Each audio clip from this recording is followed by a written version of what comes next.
This is Ian Doyle, Board President of the Oregon Board of Pharmacy. I will now call this meeting of the Oregon Board of Pharmacy to order. Today is Wednesday, October 11th, and it is 8:31 a.m. Board of Pharmacy meetings are conducted in accordance with Oregon Public Meetings Law. Under the Public Meetings Law, governing body meetings are open to the public except as otherwise provided by law. Presiding officer has the authority to keep order and impose any reasonable restrictions necessary for the efficient and orderly conduct of the meeting.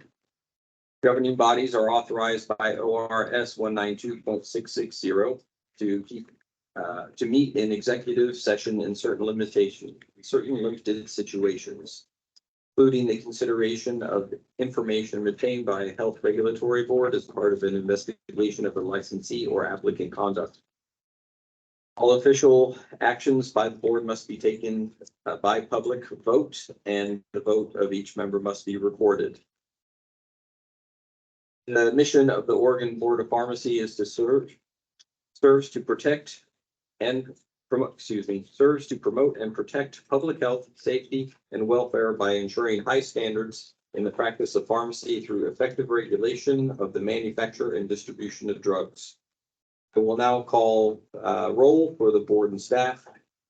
For the record, when I call your name, please verbally acknowledge here. Board President Ian Doyle, here. Board Vice President Pat Chin. Here. Board Member Shannon Newman. Here.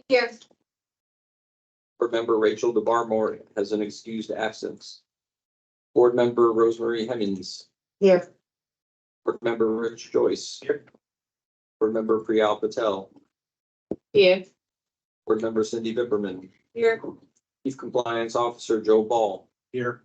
Pharmacist Consultant Jennifer Davis. Here. Compliance Director Brianne Efremoff. Here. Compliance Officer Cheryl Fox. Compliance Secretary Elizabeth Hughes. Here. Compliance Officer Jane Lee. Here. Operations Policy Analyst Rachel Melvin. Here.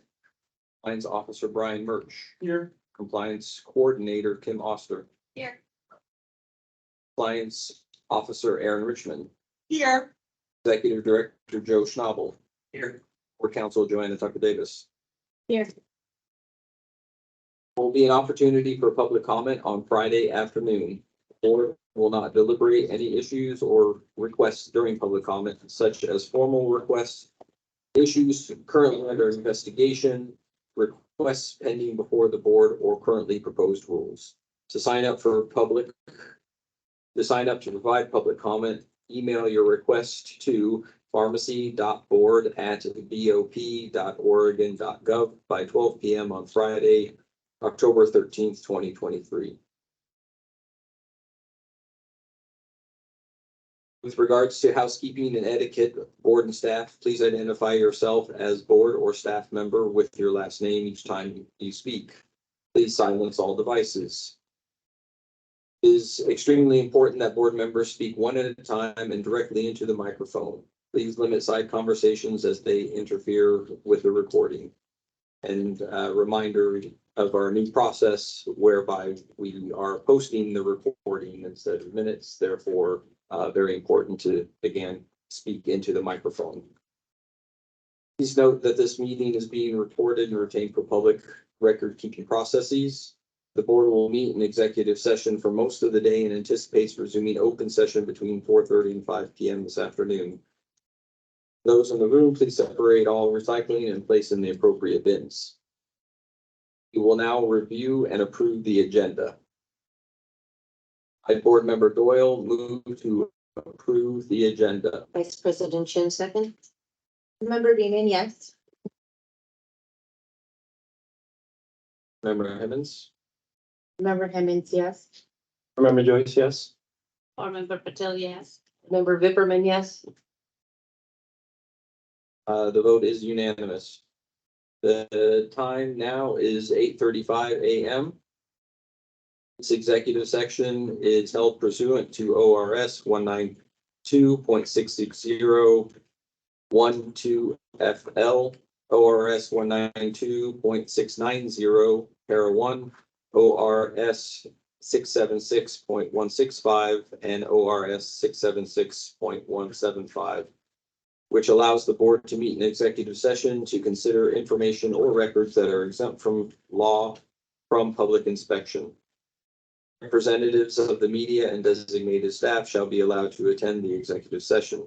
Representatives of the media are specifically directed not to report on any of the deliberations during the executive session, except to state the general subject of the session as previously announced. No decision may be made in an executive session. At the end of the executive session, we will return to open session and welcome the public back into the meeting. I, Board Member Doyle, move to enter executive session for the purpose of legal advice, review and discussion of investigations and disciplinary cases at 8:37 a.m. Board Vice President Shin, second. Member Beaman, yes. Member Hemming, yes. Member Joyce, yes. Board Member Patel, yes. Board Member Vipperman, yes. This time, is there any discussion? Hearing none, we will now meet in executive session. Please allow a few minutes while staff transitions to executive session.